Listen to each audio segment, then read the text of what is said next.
नमस्कार, स्वागत है आपका TV9 भारतवर्ष में। आपके साथ मैं हूं सुमेरा खान। सबसे पहले बात संसद स्मोक कांड की करेंगे। जैसे जैसे तफ्तीश आगे बढ़ रही है, बड़े और चौंकाने वाले खुलासे हो रहे हैं। अब पूरी साजिश के तार को जोड़ने वाली टूल किट से भी पर्दा उठ चुका है। सबसे पहले आपको बताते हैं संसद स्मोक कांड में साजिश की टूल किट दरअसल है क्या। और TV9 भारतवर्ष लगातार इस पूरे मामले की इन्वेस्टिगेशन का अपडेट आपको दे रहा है। आपके साथ मैं हूं सुरभि शर्मा और आगे बुलेटिन में आपको हम उस डायरी के बारे में भी बताएंगे जिसके पन्नों को खंगालने की जांच एजेंसियां कोशिश कर रही हैं। और इस बीच इसी डायरी के जरिए और कई बड़े राज भी जल्द खुल सकते हैं। आपके साथ मैं हूं प्रतिभा मिश्रा। दूसरी ओर मोबाइल फोन इस पूरे मामले की तह तक पहुंचने में अहम साबित होता नजर आ रहा है, लेकिन इसे भी आरोपियों ने साजिश के तहत कैसे ठिकाने लगाया, ये भी आगे आपको दिखाएंगे। नमस्कार, मैं हूं प्रीति रघुनंदन। और इसी तरह बस के जरिए भी साजिश को मुकम्मल बनाने का जो काम किया गया और आखिर में सबसे अहम है वो होटल, जिसको लेकर तमाम जानकारियां हासिल की जा रही हैं। और सबसे पहले इस वक्त की सबसे बड़ी खबर आपको बता दें। पुलिस रिमांड पर संसद कांड का आरोपी ललित, 7 दिन की रिमांड पर आरोपी ललित झा को भेजा गया है। पटियाला हाउस कोर्ट में ललित की पेशी हुई और उसके बाद कोर्ट ने ललित को 7 दिन की रिमांड पर भेज दिया। पुलिस की तरफ से कहा गया कि मास्टरमाइंड है ललित झा और इससे रिकवरी करनी बहुत जरूरी है, खासतौर पर मोबाइल फोन की।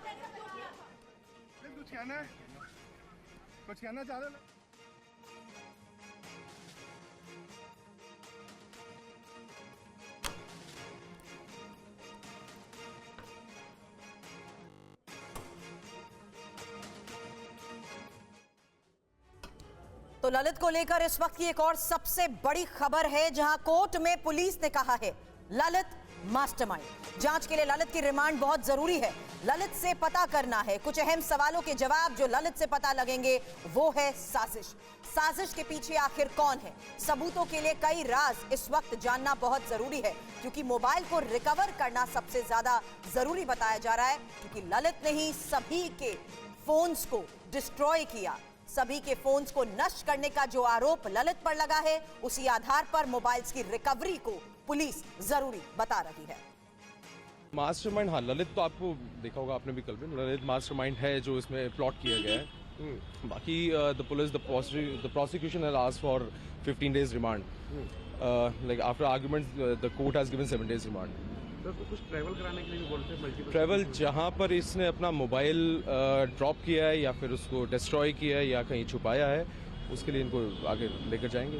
आप 1-to-1 इंटेरोगेशन एंड ऑब्वियसली उन सबको एक साथ करके वो इंटेरोगेशन प्लस ललित को लेकर जाना है। आई बिलीव राजस्थान, जो उसमें आ रहा है राजस्थान कल परसों वहाँ रहा था, या 4 दिन अगस्त में कहीं होटल में रहा था along with the other associates और अकम्प्लिस। बस उनके वहाँ पर इनको इंटेरोगेट करना।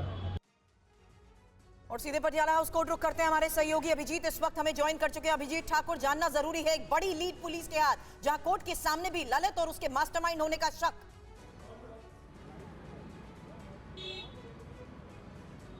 बिल्कुल, जिस तरह से पटियाला हाउस कोर्ट में अभी थोड़ी देर पहले ही ललित की पेशी हुई और उसके बाद वहां से 7 दिन का रिमांड स्पेशल सेल को मिला पटियाला हाउस कोर्ट से ललित झा का, उसे दिल्ली पुलिस ने इस बात की पुष्टि तो कर दी है कि ललित झा ही इस पूरे मामले में मास्टरमाइंड है, क्योंकि कोर्ट के अंदर ये बात कही गई कि चूंकि ललित झा मास्टरमाइंड है इसलिए उससे पूछताछ बहुत जरूरी है और कई राज्यों से इस पूरे मामले के तार जुड़े हो सकते हैं, इसलिए भी कई राज्यों में स्पेशल सेल की टीम को ट्रैवल करना पड़ेगा और उस लिहाज से 15 दिन की रिमांड मांगी गई थी, लेकिन 7 दिन की रिमांड पटियाला हाउस कोर्ट ने ललित झा की दे दी है। सबसे पहले स्पेशल सेल का टारगेट है कि वो राजस्थान पहुंचे। राजस्थान में जहां पर मोबाइल फोन डंप किए ललित ने, उन मोबाइल फोन की रिकवरी और मोबाइल फोन के से भी डाटा की रिकवरी बहुत जरूरी हो जाती है पूरे मामले में। उसके अलावा स्पेशल सेल का कहना है कि कई लोगों के संपर्क में ललित था, तो और भी लोगों की इन्वॉल्वमेंट हो सकती है। तो कितने लोग इस पूरे साजिश में शामिल हैं, इस बात का पता लगाना और तमाम वो सबूत इकट्ठा करना। जहां जहां ललित झा ने ट्रैवल किया, जिन जगहों पर वो रुका, उन तमाम जगहों से तमाम जानकारियां हासिल करना जरूरी है, सबूत इकट्ठा करने जरूरी है। और कितने लोग संपर्क में थे, शामिल थे उस पूरी साजिश में, ये जानना बेहद बहुत जरूरी हो शुक्रिया जाता है। इस और तमाम जानकारी के लिए अभिजीत ठाकुर आपका। इसीलिए 5 राज्यों में ये पूरा तलाशी अभियान भी चलाया जाएगा, जिसके लिए 6 टीमों का गठन किया गया है। संसद कांड के मास्टरमाइंड ललित झा का इस बीच बड़ा खुलासा, 4 आरोपियों के मोबाइल फोन राजस्थान में फेंके। ललित झा ने 4 आरोपियों के फोन को नष्ट किया। कई महीनों से संसद कांड की तैयारी की गई थी।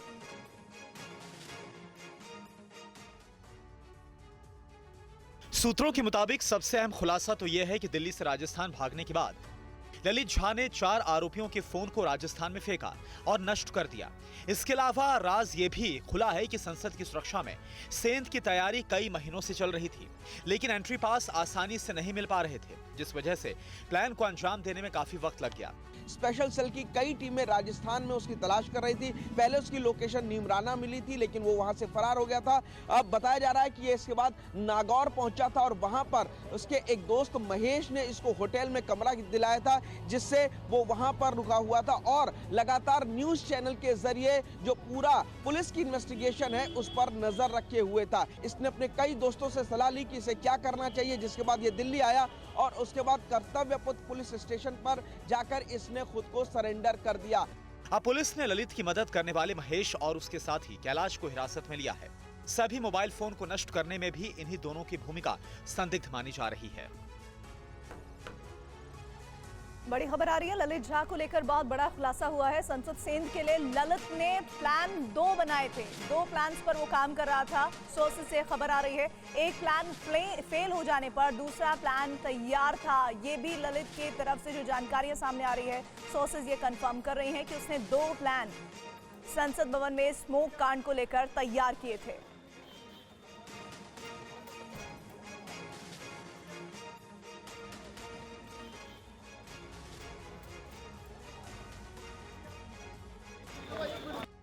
ललित झा से पूछताछ में लगातार खुलासा हो रहा है। अब नया खुलासा हुआ है। सोर्सेज के मुताबिक 13 दिसंबर के लिए 2 प्लान्स तैयार किए गए थे, प्लान ए और प्लान बी। प्लान ए के तहत संसद के बाहर अमोल और नीलम संसद के करीब जाकर वहां पर कलर बम जलाते, जबकि प्लान बी के तहत किसी वजह से नीलम और अमोल संसद के करीब नहीं पहुंच पाते तो उनकी जगह महेश और कैलाश दूसरी तरफ से संसद के करीब जाते और मीडिया के कैमरों के आगे कलर बम जलाते और नारेबाजी करते।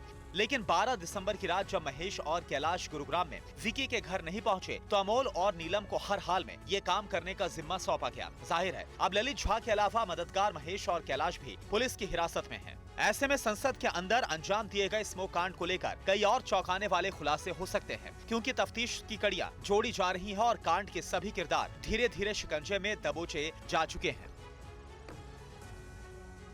और इस पूरे मामले में सीआरपीएफ के डीजी के नेतृत्व में जांच शुरू कर दी गई है। दर्शक दीर्घा में तैनात सभी सुरक्षा कर्मियों से पूछताछ भी की जा रही है।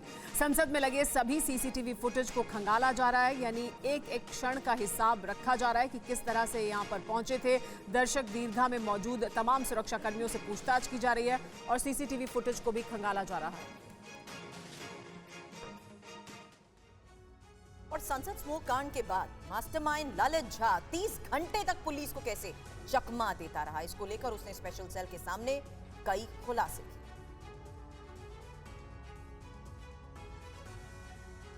संसद में हुए स्मोक कांड के बाद इसका मास्टरमाइंड ललित झा पुलिस की गिरफ्त में है। पूछताछ में ललित झा एक के बाद एक खुलासे कर रहा है। घटना के दौरान वो संसद के बाहर ही मौजूद था। स्मोक कांड के बाद वो तुरंत फरार हो गया था। 30 घंटे तक फरारी काटने के बाद आखिरकार उसने पुलिस के सामने सरेंडर कर दिया।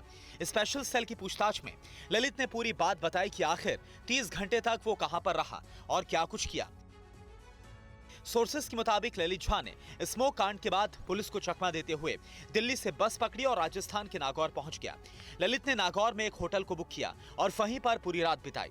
फिर ललित ने नागौर से बस पकड़ी और वापस दिल्ली आ गया।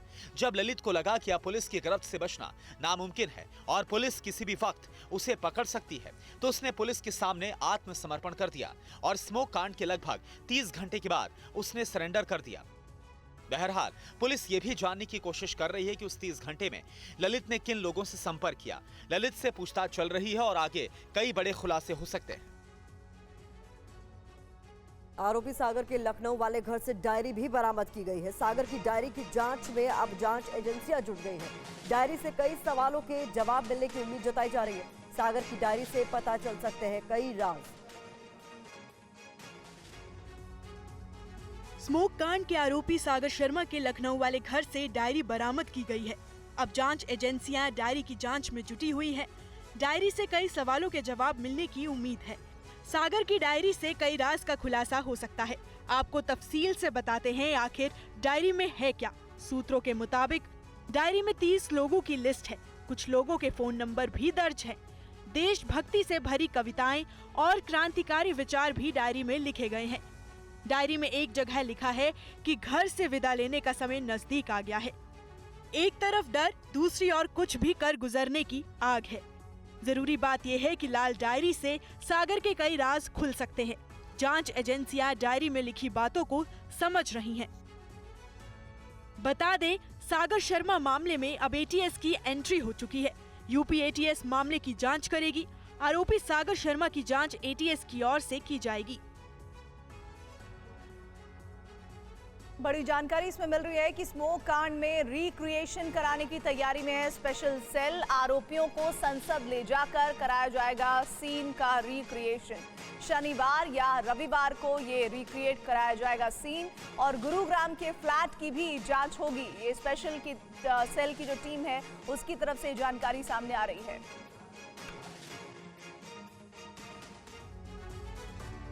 13 दिसंबर को संसद में हुई सुरक्षा के चूक मामले में स्पेशल सेल की जांच में एक के बाद एक खुलासे हो रहे हैं। इस बीच सूत्रों से जानकारी मिली है कि स्पेशल सेल आरोपियों को संसद ले जाकर सीन रिक्रिएट करा सकती है। बताया जा रहा है कि आरोपियों को संसद भवन परिसर ले जाया जाएगा और ये जानने की कोशिश होगी कि आखिर किस तरह से वो संसद भवन के अंदर कलर स्प्रे लेकर घुसे और इतनी बड़ी घटना को अंजाम दिया। स्पेशल सेल आरोपियों को लेकर संसद भवन पहुंचेगी और संसद भवन के गेट से लेकर अंदर तक आरोपियों को लेकर जाएगी। स्टेप बाय स्टेप सीन को दोबारा से क्रिएट किया जाएगा। स्पेशल सेल के सोर्सेज की माने तो सत्र चलने की वजह से सीन रिक्रिएट नहीं कराया जा सका है, लेकिन स्पेशल सेल की कोशिश है कि जल्द से जल्द सीन को रिक्रिएट कराया जाए। ये संभव है कि शनिवार या रविवार को सीन दोबारा से क्रिएट कराया जा सकता है। स्पेशल सेल की टीम ने 50 मोबाइल नंबर की एक लिस्ट को तैयार किया है। ये वो नंबर हैं जिस पर आरोपियों ने पिछले 15 दिनों में बातचीत की थी। सभी नंबरों पर कॉल करके डिटेल को खंगाला जा रहा है और टीम ये जानने की कोशिश कर रही है कि पूरे गैंग में आखिर कितने लोग हैं। इस वक्त की बड़ी खबर, लखनऊ, मैसूर और राजस्थान जाएगी स्पेशल सेल। मुंबई और हरियाणा भी जाएगी स्पेशल सेल। आरोपियों के मूवमेंट वाली जगह जाकर पूरा ट्रेस किया जाएगा। उनके मूवमेंट को सबूत इकट्ठा करेगी स्पेशल टीम इन सभी जगहों पर जाकर।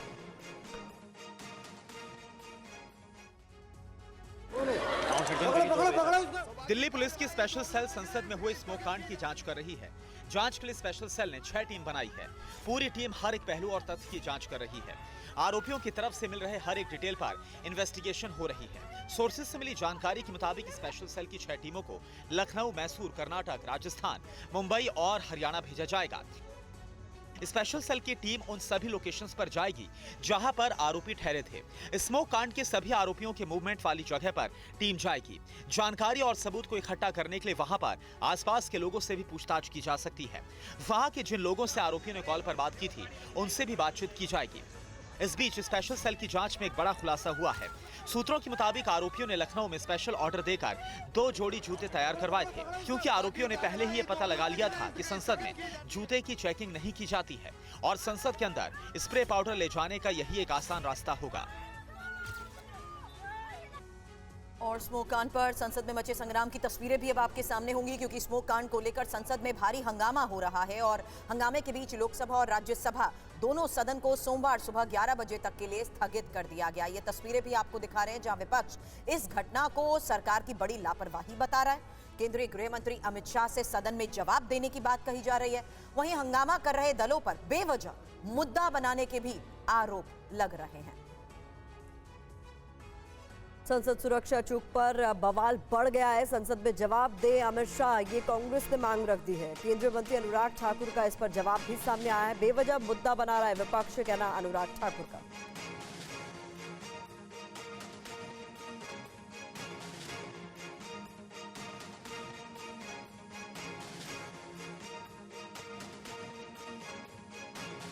सदन की कार्रवाई को रोकना ये अपने आप में दिखाता है कि विपक्ष के पास अब कोई मुद्दा नहीं बचा है।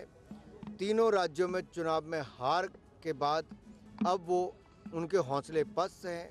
और कहीं ना कहीं इसको एक मौका ढूंढकर वो प्रयास कर रहे हैं कि रोज सदन की कार्रवाई ना चलने दी जाए, जनता से जुड़े विषयों को ना उठाया जाए। आज तक प्रधानमंत्री जी एक बयान पेश किए हैं, वो तो सदन के नेता है। दोनों सदन मिलकर सबसे बड़ा नेता कौन होते हैं? पीएम। पीएम कौन होते हैं? सदन के नेता। तो अब तक क्या पीएम एक बार कोई बयान दे चुके हैं?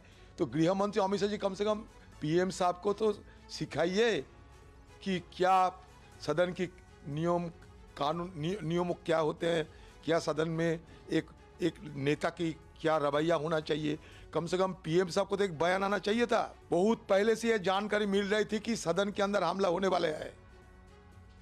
सारे मीडिया वालों ने सारे कुछ आम लोगों के सामने रखा। तो इंटेलिजेंस किसके पास है? खुफिया किसके पास है? खुफिया तंत्र के मालिक कौन होते हैं? खुफिया तंत्र के मालिक होते हैं गृह मंत्रालय। तो इसलिए सिर्फ हम जानकारी लेना चाहते थे, आसमान नहीं टूट पड़ते अगर सदन के अंदर आके हमारे गृह मंत्री एक बयान देते और दो चार सवाल हमारे तरफ से अगर रहते तो उसका जवाब देने से कि आसमान टूट पड़ते। कांग्रेस के साथ साथ शिवसेना ने भी अमित शाह के बयान की मांग की है। गृह मंत्री खुद सदन को बताएं, ये संजय राउत ने कहा है। केंद्रीय मंत्री गिरिराज सिंह ने इस पर पलटवार किया है। जांच के बाद सब जवाब मिलेगा, गिरिराज ने कहा है।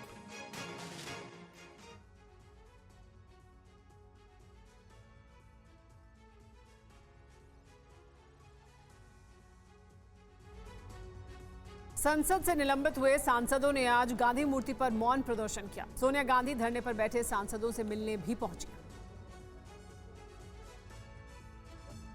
कल संसद से निलंबित हुए विपक्ष के 14 सांसदों ने आज गांधी मूर्ति पर धरना दिया। विपक्षी सांसद हाथों में तख्ती लिए गांधी मूर्ति पहुंचे और मौन प्रदर्शन किया। सोनिया गांधी समेत कई नेताओं ने धरने पर बैठे निलंबित सांसदों से मुलाकात की। विपक्षी सांसदों के निलंबन पर लोकसभा में कांग्रेस के नेता अधीर रंजन चौधरी ने कहा है कि सरकार सदन को अपना पार्टी ऑफिस बनाना चाहती है।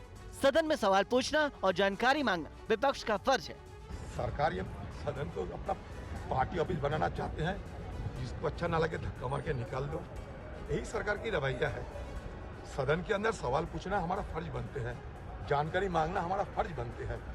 शुरू के दिन से आज तक ये सदन की रिकॉर्ड देखो, नया सदन में कभी हम लोग किसी मुद्दे पे हम सरकार को विरोध किए हैं, सदन स्थगन करने की कोई कोशिश किए हैं? हम तो भाग लेना चाहते हैं, हर मुद्दे पे चर्चा की है ढंग से।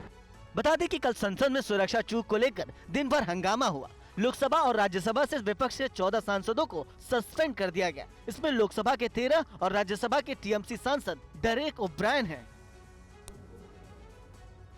संसद से निलंबित हुए सांसदों को लेकर विपक्ष आर पार के मूड में है और कांग्रेस सांसद राजीव शुक्ला ने कहा, विपक्ष को सदन से निकाल दिया जा रहा है और लोकतंत्र फिर बचेगा कहां।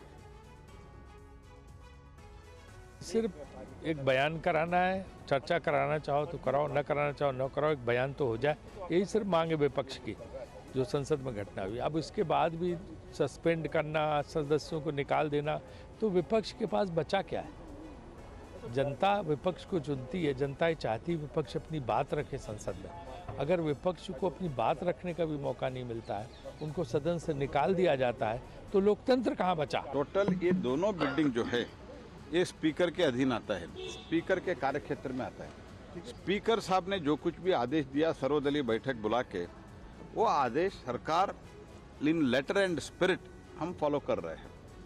तो इसके बावजूद भी अभी कोर्ट में भी है मामला और जांच चल रहे है, उच्च स्तरीय जांच चल रहा है, high level inquiry is going on. इसके ये सब चलते हुए इस बीच में हम सदन चलाने न देंगे। इनका स्टेटमेंट है क्या? ये सेंसिटिव मामला है, they should understand it, they should behave responsibly. और इस बीच यूपी से बड़ी खबर आ रही है। बीजेपी विधायक को 25 साल की सजा सुनाई गई है। रेप के मामले में विधायक राम दुलार को 25 साल की सजा सुनाई गई है। विधायक राम दुलार पर 10 लाख का जुर्माना भी लगाया गया है। सोनभद्र के दुद्धी से विधायक हैं राम दुलार। सोनभद्र के दुद्धी से बीजेपी विधायक रामदुलार गोंड को नाबालिग से दुष्कर्म के मामले में एमपी एमएलए कोर्ट ने 25 साल की सजा सुनाई है। कोर्ट ने बीजेपी विधायक पर 10 लाख का जुर्माना भी लगाया है। 12 दिसंबर को कोर्ट ने विधायक को दोषी करार देते हुए जेल भेज दिया था। 9 साल पुराने मामले में पीड़िता को इंसाफ मिला है। बता दें कि 2014 में प्रधानपति रहते रामदुलार गौंड पर नाबालिग से दुष्कर्म का आरोप लगा था। इसके बाद नवंबर 2014 में म्योरपुर थाने में मुकदमा दर्ज हुआ था और 9 सालों की लंबी सुनवाई के बाद आज ये फैसला आया है।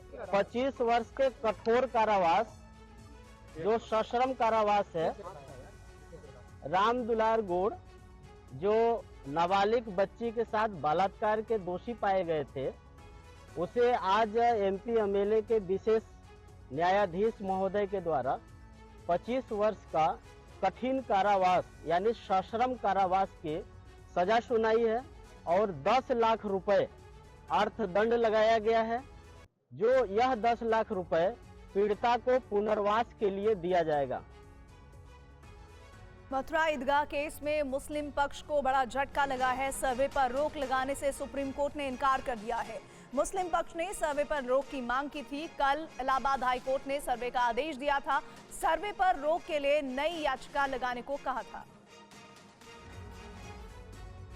मथुरा में श्री कृष्ण जन्म स्थान शाही ईदगाह के कमिश्नर सर्वे पर रोक लगाने से सुप्रीम कोर्ट ने इनकार कर दिया।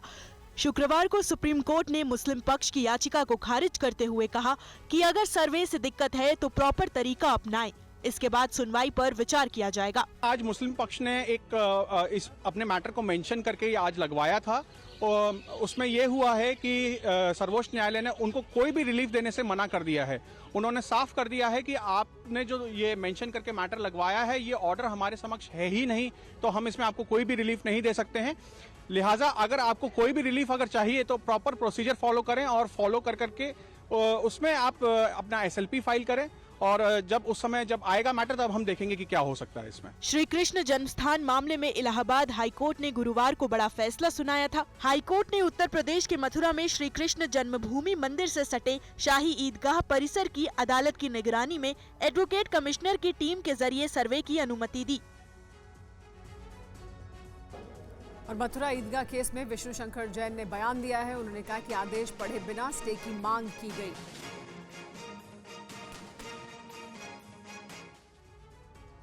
बहुत इम्पोर्टेंट आदेश है और मुझे लगता है कल जो इलाहाबाद हाईकोर्ट ने ऑर्डर पास किया था 30 पेज का, बहुत वेल रिटन ऑर्डर था। ऑर्डर 26 रूल 9 की पावर्स एक्सरसाइज करते हुए एडवोकेट कमिश्नर नियुक्त किया गया है।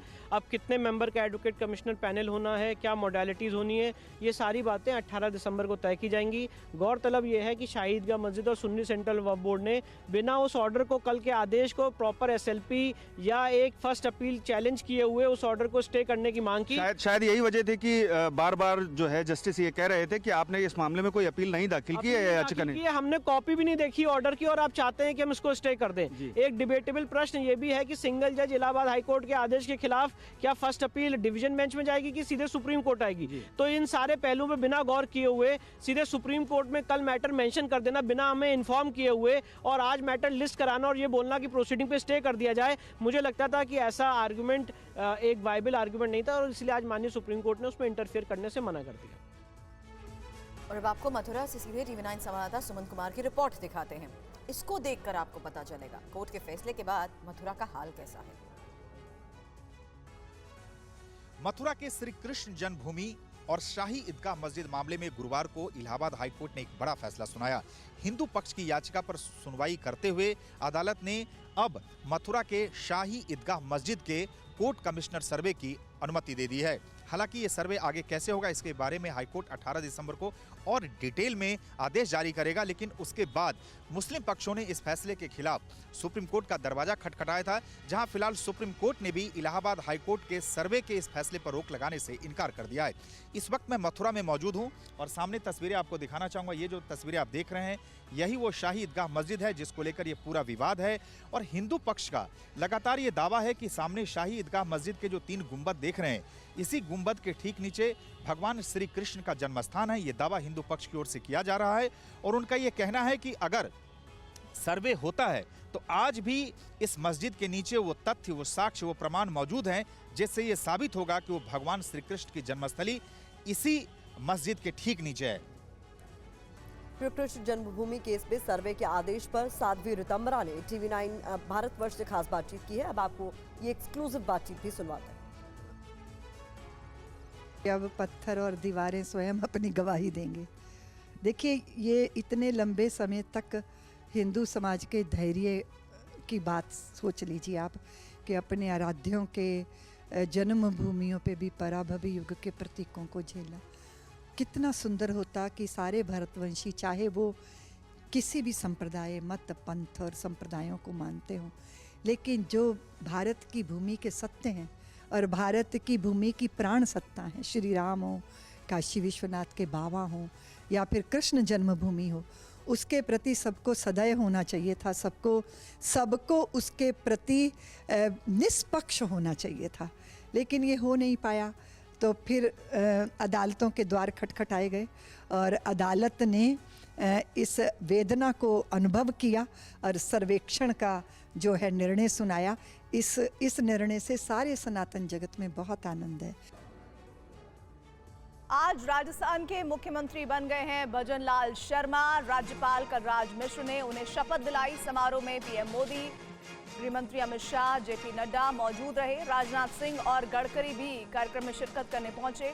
दिया कुमारी, प्रेमचंद बैरवा ने भी मंत्री पद की शपथ ली। ये डिप्टी सीएम बनाए गए हैं।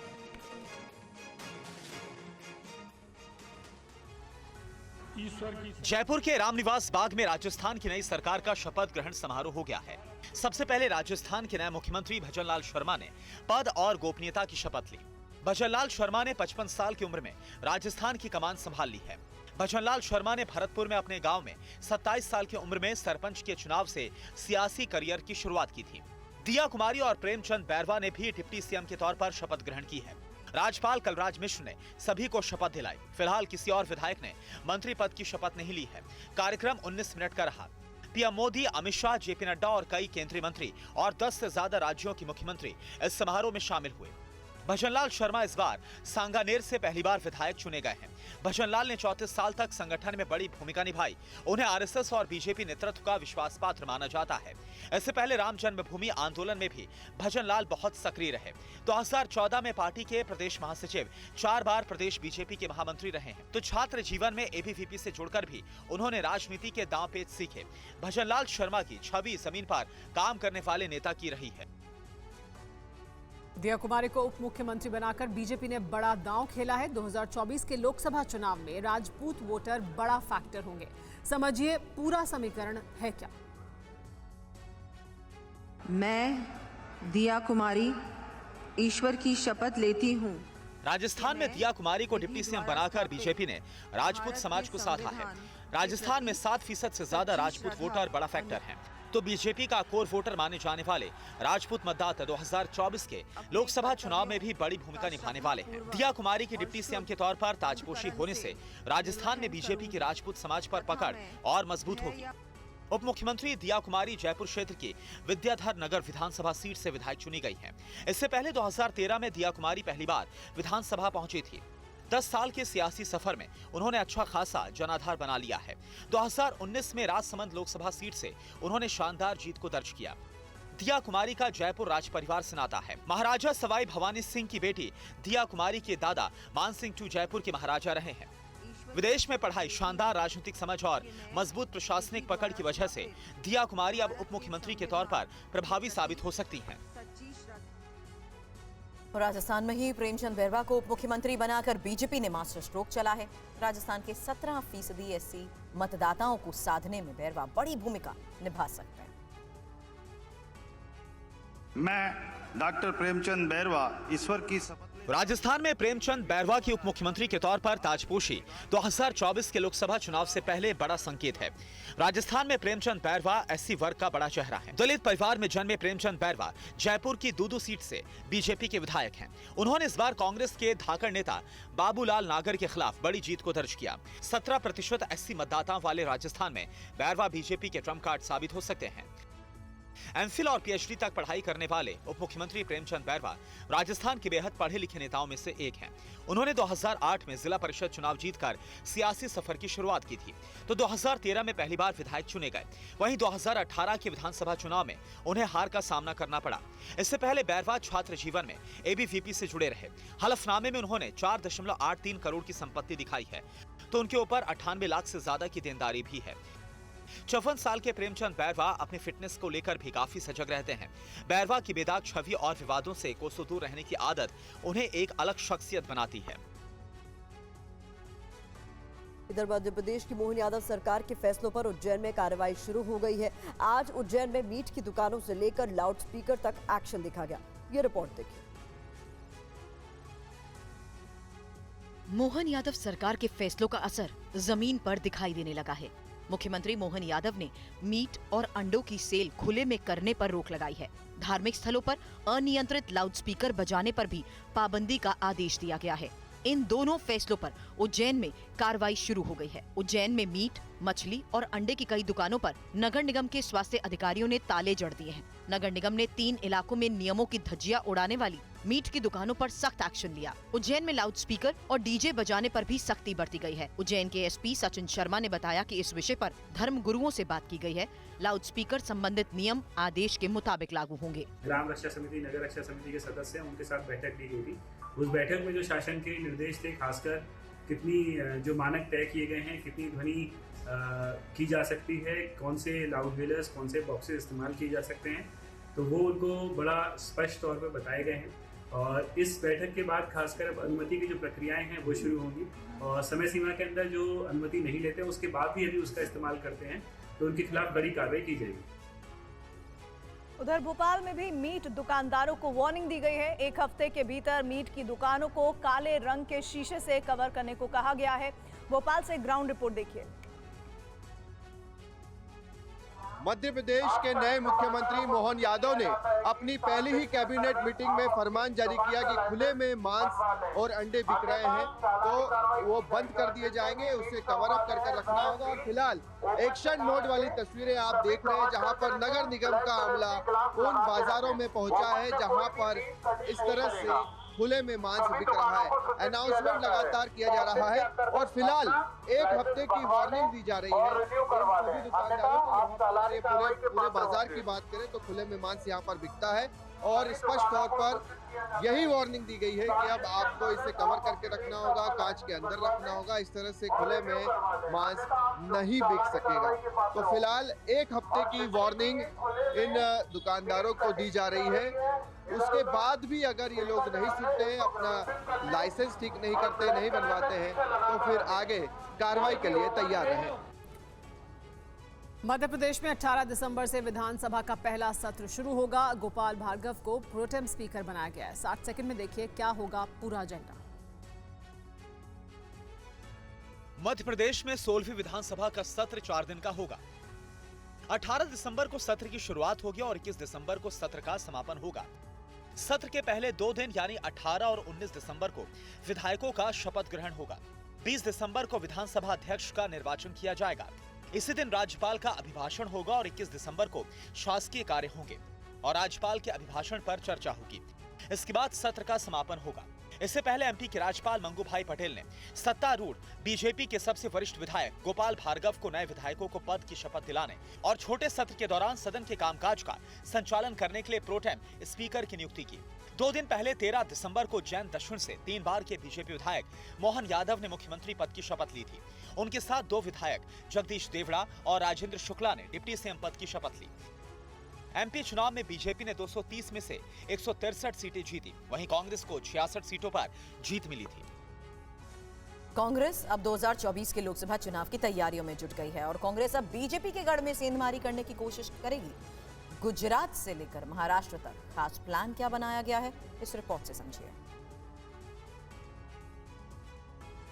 3 हिंदी भाषी राज्यों में करारी शिकस्त के बाद कांग्रेस 2024 को लेकर एक्शन मोड में आ गई है। गुजरात कांग्रेस नेताओं की दिल्ली में शनिवार को मैराथन बैठक होगी। सूत्रों के मुताबिक इस दौरान 2024 के लोकसभा चुनाव और भविष्य की सियासी रणनीति बनाई जाएगी। इसके अलावा भारत जोड़ो यात्रा के दूसरे चरण पर भी चर्चा संभव है। दरअसल गुजरात कांग्रेस के नेता चाहते हैं कि भारत जोड़ो यात्रा की शुरुआत गुजरात से ही हो। मुकुल वासनिक की अगुवाई में बैठक में शक्ति सिंह गोयल, अमित चावड़ा, अर्जुन मोडवादिया शिरकत करेंगे। इस तरह दूसरी खबर के मुताबिक कांग्रेस सूत्रों की माने तो कांग्रेस लोकसभा चुनाव का प्रचार आरएसएस के गढ़ नागपुर से करेगी। 28 दिसंबर को राहुल गांधी की बड़ी सभा का आयोजन कांग्रेस पार्टी नागपुर से करेगी। इसके लिए वरिष्ठ कांग्रेस नेताओं की नागपुर में जल्द बैठक हो सकती है। जाहिर है टीम राहुल के लिए गुजरात में बीजेपी के अभेद किले को भेदना बेहद मुश्किल होगा, जिसके चलते अभी से तैयारियां शुरू कर दी गयी है। बने रहे हमारे साथ, जल्द लौटते हैं इस ब्रेक के बाद।